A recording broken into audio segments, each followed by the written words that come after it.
guys. So I wanted to make this video. I thought it was really important to make this video for all the people that want to go to Cuba.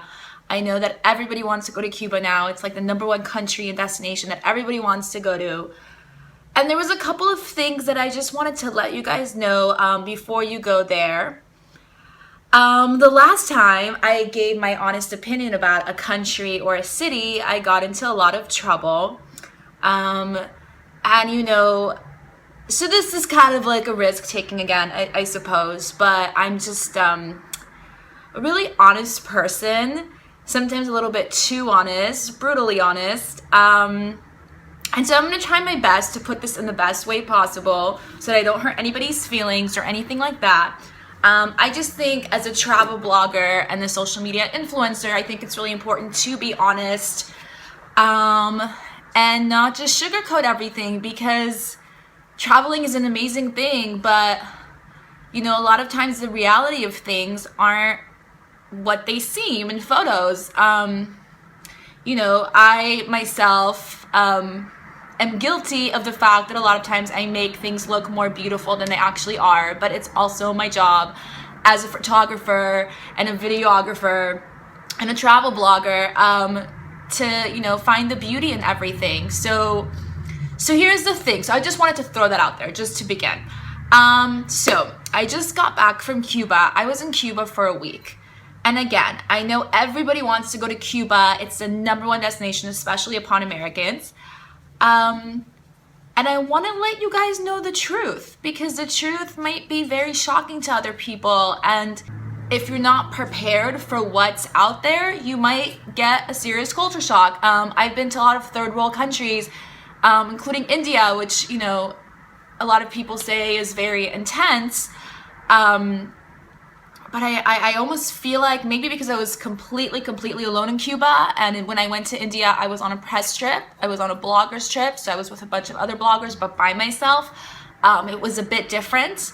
So I wanted to be honest and tell you that Cuba is not what you think. Now, I'm not really sure what everybody thinks Cuba is, but from what I've heard for so long, it's not what I thought. It's not what people think it is, and that's why I'm making this video. So here's the truth. There are 2 versions of how you see Cuba.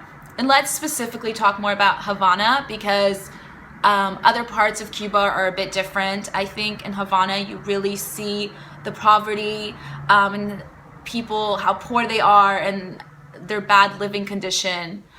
You see more there than on the countryside, like in Vanales or different parts of Cuba. So this time I did something very different than what I normally do. I stayed at an Airbnb, so I actually got a real cultural feeling. My neighbors were Cubans. I got to see all the madness coming downstairs in front of my house. I saw all the Cubans, everybody in the morning getting ready for work and school and all that. And normally I do stay at a luxury hotel in the heart of the capital of a city. So I think that there's 2 different Havanas. There is a touristy Havana and the reality of Cuba and Havana. So like I said, this time I saw things in a different perspective. So I can totally see how tourists might think that it's a beautiful place. And Cuba is a beautiful place. The people are amazing. It's very colorful. You have the classic cars. It is a beautiful country. I did not say it's not. But, so here's how Havana is set up. Old Havana is, there's an area where the Congress building is, which is a fancy, beautiful building. It's called the Capitol. So it looks just like the Congress building. And so there's that strip, which is like a street, and then there is like a little square next to it, which has a park in the middle, and then all the classic cars are parked right next to it, and then all around it are like fancy 5-star hotels. Now, probably a little bit that way, there's 2 or 3 other nice streets. Besides that touristy area that gives people the illusion that Havana is a beautiful, magical country, the rest of it doesn't look like that. Once you venture off the other streets and you go the other direction and you go through these small streets, you actually get to see how people literally live. and they live under really bad, poor conditions. Their houses are falling apart. I mean, people say, yeah, it's like going to the 1950s. It's going to the 1950s post-war, post-revolution, meaning that after the revolution, none of these houses got renovated. These places are falling apart. They've been there for 70 years, and it's really sad. And people are really, really poor there and living under really bad conditions with like barely any furniture, and like some people don't even have windows, and it's really terrible. It is beautiful from a photographer point of view and maybe a tourist point of view, because I can see how like a tourist from Europe or whatever sleeps in this 5-star hotel and rents these beautiful classic cars and has dinner in these nice restaurants. But that's not real Havana. Like, it's fake. That's not real. That is not Cuba. That is just a little thing created by the government. And if you really want to see the real Havana and the real Cuba, you have to venture off into these streets and see reality, which is a really sad reality. I mean, it literally broke my heart to see like how people are living. Like, I felt bad dressing up. I felt bad even doing my makeup because people would just stare at me, and I just felt so bad that like they didn't have what I had. And it made me feel really bad that I am privileged. And so I think that maybe, you know, I did get a reality check.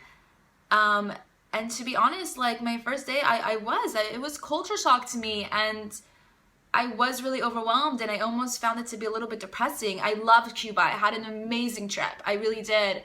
But my heart really goes out for the people and what they have been dealing with and what they're still dealing with.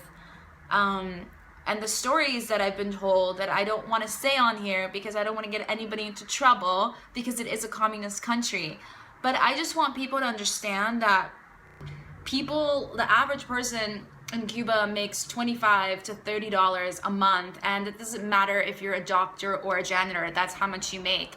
And if you own your own business, the government usually takes 90% of what you earn, sometimes 70% if you're like growing vegetables.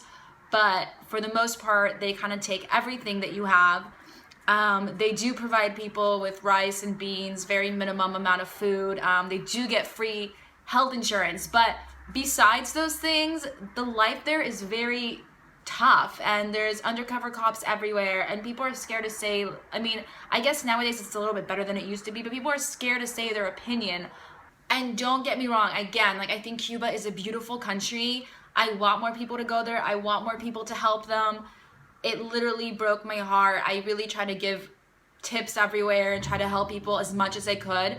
I just want people to understand that it's not like a fancy luxury trip. It's not going to 1950s and it's classic and beautiful and let's dress up in beautiful dresses. Like, it's really not like that. I think it's almost like, I don't know, like ignorant to think that it's like that there. You know, it's really sad. And those classic cars that you see are owned by the government, most of them. People's biggest dream is to own a car, and those classic cars cost $40,000 and they're used. And you know, that's people's biggest dreams because they make literally nothing every single month. So most of those classic cars that you see, the convertible, are owned by the government. The only other way of getting one of those classic cars is if it was passed over by generation. So I just want to make people aware, if you're planning on going to Cuba, just know that this is not a luxury trip. I mean, it could be, but I just want to prepare people and make sure that you know what you're getting yourself into. Again, I think that Havana has a magic to it. It really does. All of Cuba does, and the people are really sweet, and it's beautiful colors, and you know, there's something really special about that place. But I just don't think that people really know what it's really like there. I mean, I blame myself as one of the social media influencers that does make it look like it's magical and mystical, and again, like it is, but I just don't want to give people the wrong illusion. So I'm going to be creating like 2 different videos. I'm going to be creating a video that shows you what Havana is really like, and then I'm going to be showing you what the touristy Havana looks like. because I think it's important to showcase both of them. I hope nobody is offended by my video. I just want to be real. I like to keep it real. I hope I didn't offend anybody. That's just my 2 cents of it. I hope you liked this video. I think that as bloggers, a lot of us, you know, kind of try to just show the beautiful side, but I just want to show people, make people understand where they're going and what they're getting themselves into. I do think that Cuba is also a place to go with somebody. I was by myself most of the trip, but I also made a lot of friends along the way, and it totally changed my trip. And I saw how it would be like with somebody and with being solo. And I've traveled to a lot of countries alone solo. I just think that being there solo just magnifies everything. I don't know if that's an actual word, but you see everything. I'm very detail oriented. I pay attention to a lot of small details, and I think that when I'm alone sometimes it like goes into in depth, and I see things more than I probably want to see and more things than I should see. But so yeah, that's what I wanted to just get out there. So thanks for watching my video. Yeah, stick around. I have a lot of awesome videos from Cuba to show you, and if you haven't seen the other ones, they're already up. Take a look. Bye, you guys.